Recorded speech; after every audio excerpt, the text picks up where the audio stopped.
Nasa Manila Memorial Park ngayon si Pangulong Noynoy Aquino. Binibisita niya ang puntod ng kanyang amang si dating Senador Ninoy Aquino Jr. at inang si dating Pangulong Cory Aquino. May ulat on the spot si Rida Reyes. Rida? Yes, June, pasado alas 12 nga lang dumating dito ngayon sa Manila Memorial Park si Pangulong Noynoy Aquino. Kasama niya ang tatlo na kapatid niya na si Viel, Balsi at Chris Aquino. Kasama rin ni Chris ang kanyang anak na si Bimbi at ilan pang mga kaanak ng pamilya Aquino. Nandito sila para bumisita sa puntod ng kanilang mga namayapang mga magulang at kaya nang inaasahan naging napakahigpit ng seguridad na pinaiiral.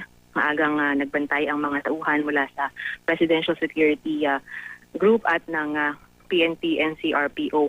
June, sa mga oras na ito ay nangunguna si Chris sa isang panalangin na pinakikinggan ng kanyang mga kapatid at inaasahan na magiging maiksi lamang ang munting programang ito at pagkatapos ito ay aalamin natin kung ano ang mga susunod magiging plano ng pamilya Aquino sa buong araw na ito. Yun mo ang latest mula dito sa Parañaque, June. Maraming salamat, Rida Reyes.